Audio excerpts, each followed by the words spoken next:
आज मैंने अपने दतों का काम और यही काम हम करना चाहते हैं। खुदारा समझो इस बात को, अगर हम मुनज़्ज़म नहीं होंगे, मुत्तहिद नहीं होंगे, तो फिर हम सिर्फ चीखते चिल्लाते रह जाएंगे। अरे आज इस जलसे में आए हैं तो इस जलसे, इस खिताब के जरिए एक पैगाम लेकर जाओ। जलसों की कामयाबी आवाम के शिरकत से नहीं होती, यह मेरा मानना है। लोग कहेंगे कि अकबर साहब आपके जलसे में इतना बड़ा मजमा था, जलसा कामयाब हुआ, लेकिन मैं ये कहूंगा जलसों की कामयाबी आवाम के शिरकत से नहीं होती। जलसों की कामयाबी एक कामयाब तकरीर से होती है, कामयाब पैगाम से होती है। वो पैगाम जो आने वाले लोग उस पैगाम को सुनकर, समझकर, उस पे अमल करते हुए उस पैगाम को लेकर आगे बढ़ते हैं। और अगर मेरी तकरीर का अगर कोई पैगाम है, अगर मेरी तकरीर का कोई पैगाम है, तो सिर्फ एक ही है, वो है इत्तेहाद, इत्तेहाद, इत्तेहाद, इत्तेहाद, इत्तेहाद, इत्तेहाद, इत्तेहाद। प्यारे मुसलमानों, इत्तेहाद पैदा करो। सिर्फ आगाज के वक्त कहा कि कई वजीर आजम आए, क्या हम मुसलमानों ने नेहरू को नहीं आजमाया? क्या हम मुसलमानों ने इंदिरा को नहीं आजमाया? क्या हम मुसलमानों ने लाल बहादुर शास्त्री को नहीं आजमाया? क्या मुसलमानों ने राजीव गांधी को नहीं आजमाया? क्या हम मुसलमानों ने मुरारजी देसाई को नहीं आजमाया? क्या हम मुसलमानों ने क्या वीपी सिंह को, चंद्रशेखर को, आई के गुजराल को, देवेगौड़ा को, मनमोहन सिंह को, पीवी नरसिम्हा राव को, सबको आजमाया? फिर क्या बात है कि इस मुल्क का सबसे पिछड़ा हुआ, सबसे कमजोर और सबसे आखिर में रहने वाला मुसलमान है, तो वो क्यों है? इसका जिम्मेदार कौन है? अगर आज मजलिस इत्तेहादुल मुस्लिमीन बिहार को जाकर जीतती है, मजलिस इत्तेहादुल मुस्लिमीन मर्तबा आया हूं, बार बार आने की ख्वाहिश को लेकर पहली मर्तबा आया हूं। आपके गम को बांटने के लिए बार बार आने का इरादा है। आपके खुशियों का हिस्सा बनने के लिए बार बार आने का इरादा है। दुनिया में बहुत लोग होंगे जिनके पास दौलत है, जिनके पास ताकत है, जिनके पास शोहरत है, लेकिन बहुत कम लोग होंगे जिनके पास इतनी मोहब्बत है।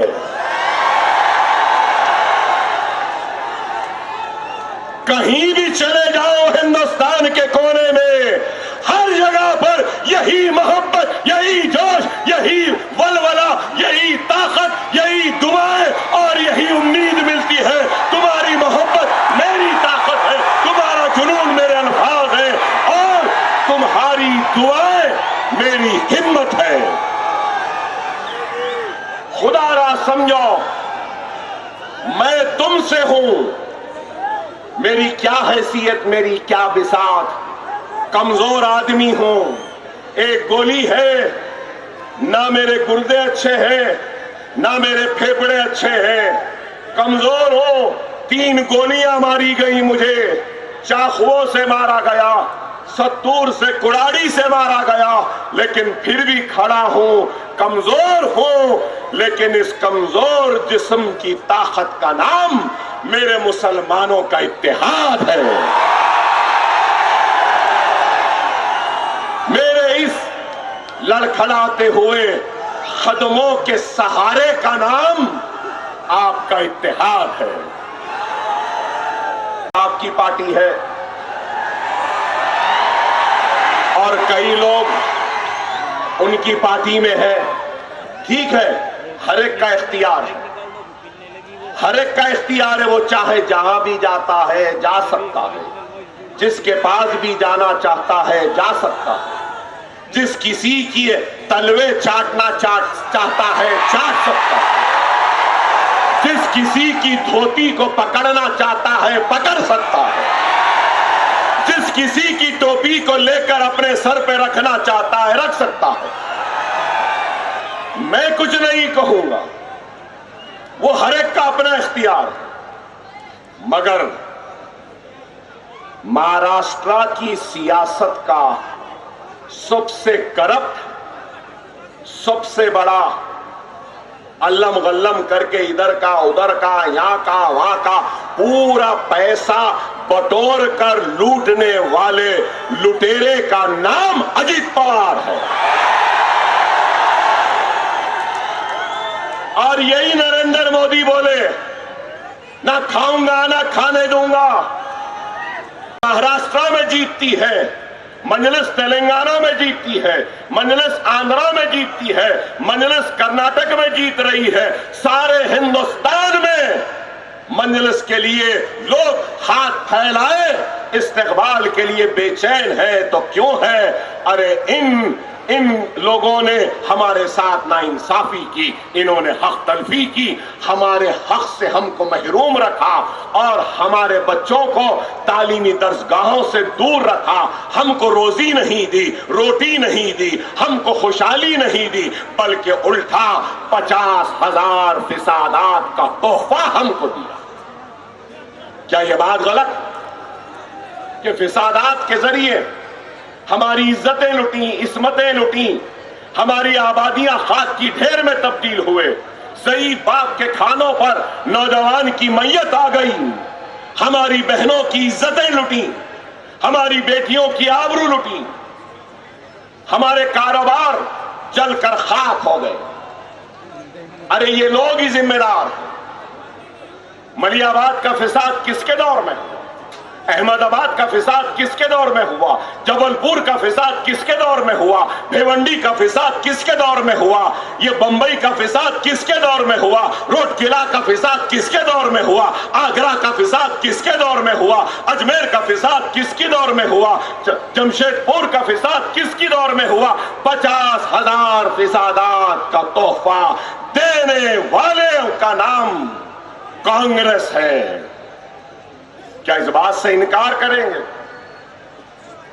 अरे हर किसी ने हमारा इस्तेसाल किया, इस्तेमाल किया, उसका नतीजा यह हुआ कि हम पिछड़ गए, कमजोर हो गए और आखिर में आ गए। इस हिंदू आय अल्लाह, आय अल्लाह, आमीन बोलना जोर से, आय अल्लाह, आय अल्लाह।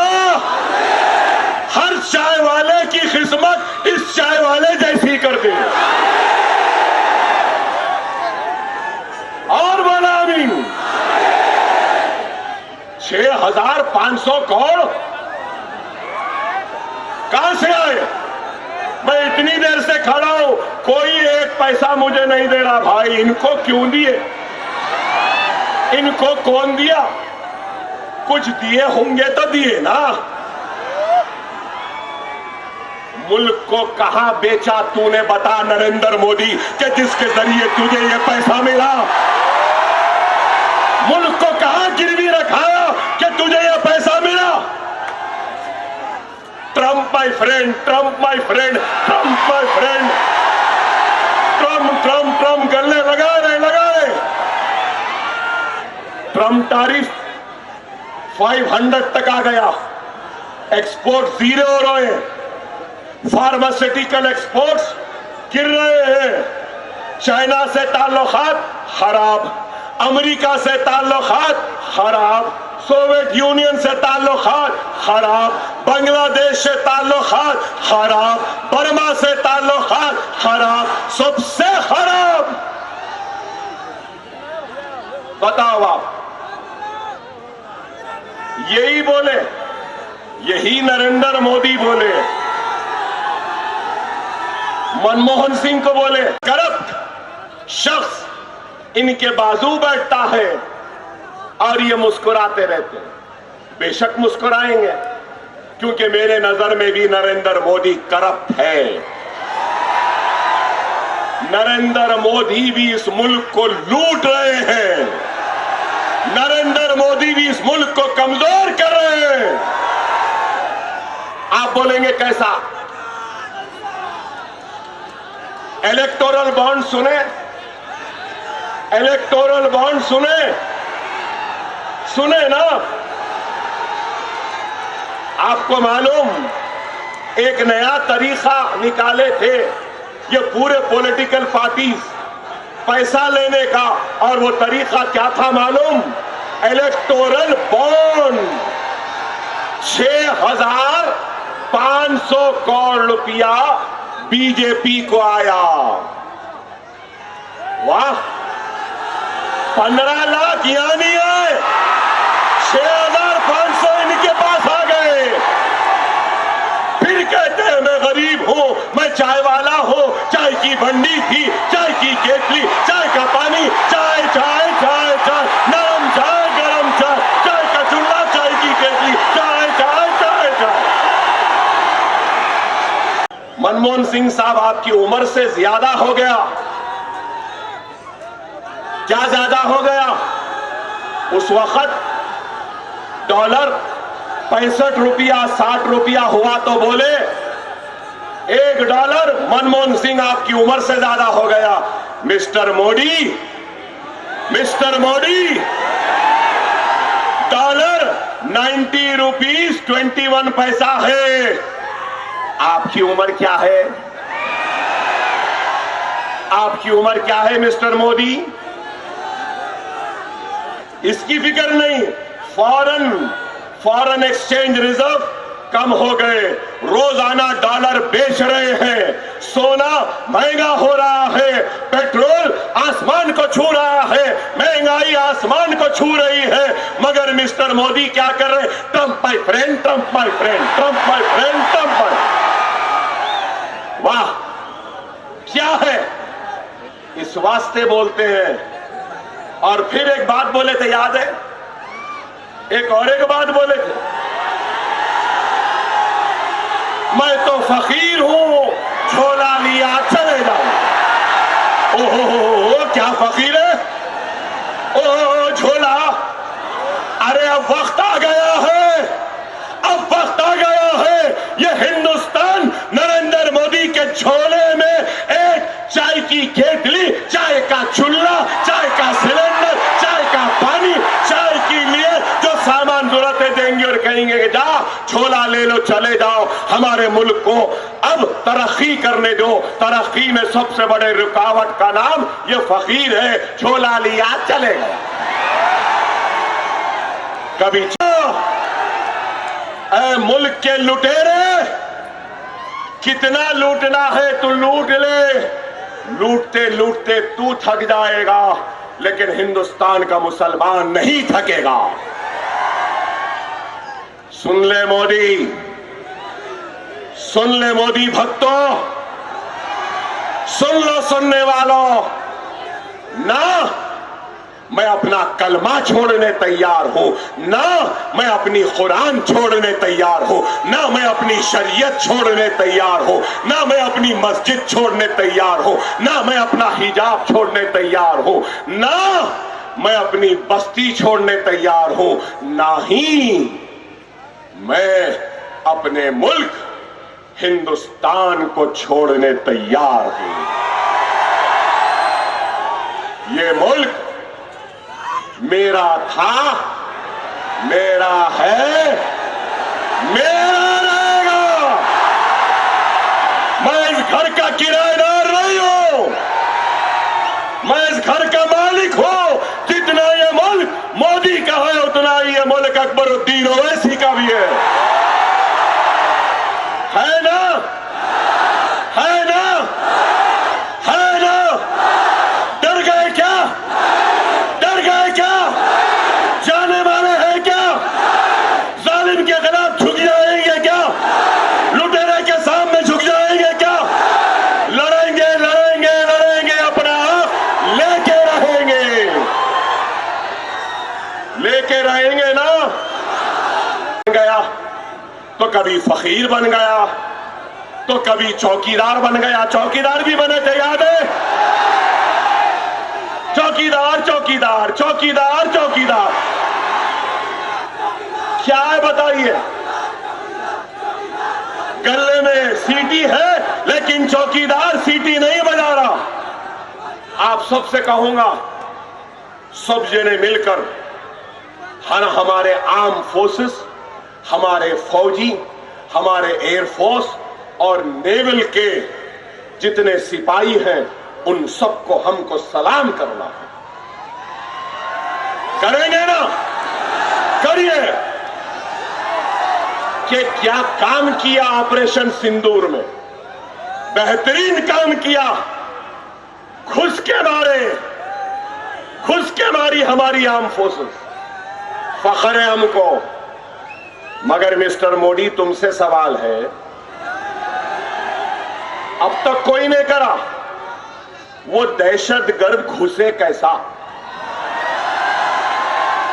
हथियार लाए कहां से? हथियार लेकर आगे बढ़े कैसा? मासूमों पे गोलियां चला रहे थे जब तक तुम्हारी इंटेलिजेंस क्या कर रही थी? चाय वाला चाय में मसरूफ था, इसलिए इसकी इंटेलिजेंस फेल हो गई। मासूम लोगों की जान चली गई। सैर तफरी के लिए गए, शौहर बीवी बच्चों के सीनों पे गोलियां चली। कोई नहीं पूछता इस नरेंद्र मोदी से कि दहशतगर्द घुसा कैसा, दहशतगर्द हथियार लाया कहां से, दहशतगर्द वो गोलियां चलाया कैसा। ये नहीं बोलेंगे। अरे ये इसकी कमजोरी है। इकॉनमी तबाह, सरहदें आज अपना डालेंगे ना, 15 मिनट निकालेंगे ना, वोट डालने के लिए 15 मिनट निकालेंगे ना। 15 को मजलिस को कामयाब कर रहे हैं। हाँ,